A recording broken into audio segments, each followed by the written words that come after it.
Hello बच्चों, आज हम क्लास 11th का एक चैप्टर पढ़ रहे थे, यूनिट और मेजरमेंट। उसका हमने पार्ट 1 के अंदर हमने फिजिकल क्वांटिटी और उसके टाइप्स पढ़े थे। आज वाले हम इस पार्ट 2 के अंदर पढ़ने वाले हैं यूनिट्स के बारे में। ठीक है, तो और ये चैप्टर बहुत हेल्पफुल रहेगा क्योंकि कन्वर्जन आता है। तो हम कन्वर्जन तो इस वाले पार्ट में नहीं पढ़ेंगे, वो तो नेक्स्ट पार्ट में पढ़ेंगे, लेकिन आपको ये पता होना चाहिए कि इस टाइप की भी यूनिट्स होती हैं और यूनिट कहते हैं किसको है। तो बच्चों, यूनिट होती क्या है? यूनिट अगर मैं आपको ये डिफाइन बताने से पहले थोड़ा एक समझाऊं तो ऐसे समझा सकता हूं कि मान लीजिए आप किसी शॉपकीपर के पास गए और आप मान लीजिए कि उससे शुगर चाहते हैं, चीनी चाहते हैं, तो आप उसको ऐसे बोलो, अगर आप ऐसे बोलते हैं कि मुझे 10 शुगर दो, तो शॉपकीपर कंफ्यूज हो सकता है कि 10 शुगर मतलब कि वो 10 का मतलब क्या, मतलब 10 कैसे, क्या मांग रहा है, मतलब शुगर तो मांग पर 10 कैसे। तो आप अगर जब तक उसका यूनिट यूज नहीं करोगे, जब तक आप ऐसे नहीं बोलोगे मुझे 10 किलोग्राम शुगर चाहिए, तब तक वो अपनी जो डाउट को क्लियर नहीं कर पाएगा। तो जैसे आपने 10 किलोग्राम बोला तो उसके दिमाग में आ गया कि इसको किलोग्राम के अंदर शुगर देनी है, क्योंकि वो ग्राम में भी दे सकता है। जब तक आप यूनिट यूज नहीं करोगे, हो सकता है कि वो भी ना भी देगी कि 10 का मतलब क्या। तो इसलिए, और क्योंकि वही बात दूसरा, अगर आप इसको ऐसे कहें कि आप जैसे कि 10 लीटर, आप 10 लीटर बोल दे कि मुझे 10 लीटर शुगर दो, तो फिर भी वो कंफ्यूज हो सकता है। क्यों? क्योंकि अलग अलग जो यूनिट्स जो होती हैं वो अलग अलग फिजिकल क्वांटिटी के लिए वैलिड है, अप्रोप्रिएट है और उसको फिक्स बनाया गया है। तो हमें जो यूनिट्स होती है वो अलग अलग फिजिकल क्वांटिटी में डिफ्रेंशिएट करने में भी हेल्प करती है, इसलिए हमें यूनिट पढ़ना जरूरी है। ठीक है, तो बच्चों यूनिट होती क्या है? किसी भी फिजिकल क्वांटिटी का ऐसा स्टैंडर्ड रेफरेंस, ठीक है, जिसकी हेल्प से हम उस फिजिकल क्वांटिटी को मेजर कर सके, उसको बच्चों यूनिट्स बोलते हैं। इसलिए यूनिट की डिफाइन होती है क्या कि the reference standard used to measure the physical quantities are called units.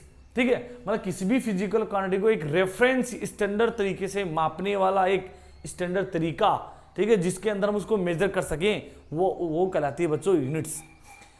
अब एग्जाम्पल के लिए हम इसे समझे कि मान लीजिए आपके पास भी कोई फिजिकल क्वांटिटी है लेंथ को हम किस में मेजर करेंगे? वैसे लेंथ को मेजर करने के बहुत सारे यूनिट्स हैं, लेकिन एक स्टैंडर्ड तरीका माने तो वो आपके पास में होता है मीटर, इसलिए लेंथ का यूनिट होता है मीटर। इसी टाइप से बच्चों टाइम को भी हम बहुत से अलग यूनिट्स में मेजर कर सकते हैं, लेकिन एक स्टैंडर्ड रेफरेंस माने किसी एक यूनिट को तो हमें स्टैंडर्ड मानना ही पड़ेगा, तो वो आपके पास में है सेकेंड। ठीक है, तो second is the unit of time and metre square is the unit of area and force का जो यूनिट है वो आपके पास में जाएगा न्यूटन। ठीक है, ये तो बहुत सिंपल बात है कि आपको कि यूनिट क्या होती है, यूनिट और यूनिट के टाइप्स क्या क्या हैं। ठीक है, यहाँ पे अगर आप देखोगे कि यूनिट्स के टाइप क्या क्या हैं, तो बच्चों यहाँ पे यूनिट के 2 टाइप होते हैं, एक तो होता है बेस यूनिट और एक होता है आपके पास में डिराइव्ड यूनिट। सिमिलरली ऐसा ही हमने पार्ट 1 के अंदर पढ़ा था, फिजिकल क्वांटिटी के टाइप्स होता है, एक तो आपके पास में बेस या फंडामेंटल क्वांटिटी और एक होता है आपके पास में डिराइव्ड फिजिकल क्वांटिटी। ठीक है, वही हमने बेस या फंडामेंटल फिजिकल क्वांटिटी किसको कहते हैं? जो ऐसी क्वांटिटी जो किसी अदर फिजिकल क्वांटिटी के ऊपर डिपेंड नहीं करती है, ऐसी क्वांटिटी को बच्चों हम लोग बोलते हैं बेस या फंडामेंटल क्वांटिटी। और डिराइव्ड क्वांटिटी किसको बोले थे? कि ऐसी क्वांटिटी जो फंडामेंटल और बेस फिजिकल क्वांटिटी पे डिपेंड होती है या उसके हेल्प से डिराइव की जाती है, उनको बोलते हैं डिराइव्ड क्वांटिटी। तो सिमिलरली यही टर्म हम यहाँ यूज कर रहे हैं, लेकिन साथ में यूनिट यूज कर रहे हैं। तो बेस यूनिट या फंडामेंटल यूनिट किसको बोलेंगे? इस टाइप की यूनिट्स जो फंडामेंटल या बेस फिजिकल क्वांटिटी की यूनिट्स होती हैं, उनको बोलेंगे बेस यूनिट। ऐसे भी कह सकते हैं कि इस टाइप की यूनिट्स बच्चों जो इंडिपेंडेंट रहती हैं, जो किसी अदर यूनिट्स के ऊपर डिपेंडेंट नहीं होती है, उनको बोलते हैं बेस यूनिट। और डिराइव्ड यूनिट किसको बोलेंगे? इस टाइप की यूनिट जो बेस यूनिट की हेल्प से डिराइव की जाती है। ठीक है, या इसे कह दीजिए कि इस टाइप की डिराइव्ड यूनिट वो यूनिट होती है जो बेस यूनिट के ऊपर डिपेंडेंट होती है। या एक तरीका और है, आप ऐसे भी कह सकते हैं कि इस ऐसी यूनिट या डिराइव्ड फिजिकल क्वांटिटी के यूनिट्स को ही हम बच्चों डिराइव्ड यूनिट कहते हैं।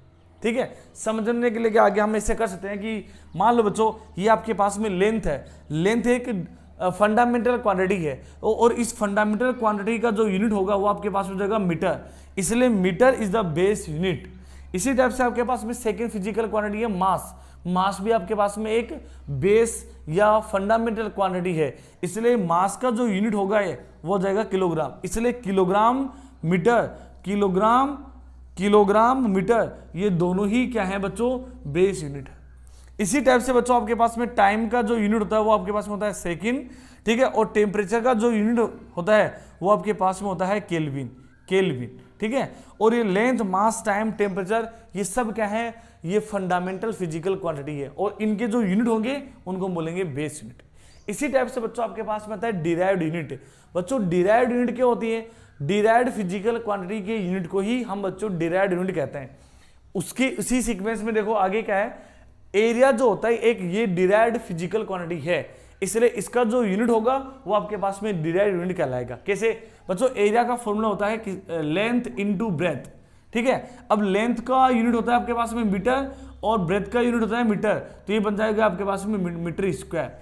इसलिए बच्चों मीटर स्क्वायर जो एरिया का यूनिट है ये डिराइव्ड यूनिट है। क्यों? क्योंकि ये फंडामेंटल या बेस यूनिट से डिराइव किया गया है या उस पर डिपेंड करता है, ठीक है। इसी टाइप से बच्चों डेंसिटी का फॉर्मूला होता है आपके पास में mass upon volume, mass upon volume.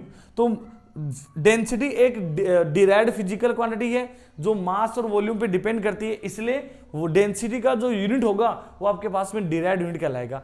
कैसे? मास का यूनिट होता है किलोग्राम और वॉल्यूम का यूनिट होता है metre into metre into metre, मतलब मीटर क्यूब, इसलिए किलोग्राम अपॉन मीटर क्यूब आपके पास में क्या यूनिट है, डिराइव्ड यूनिट है बच्चों।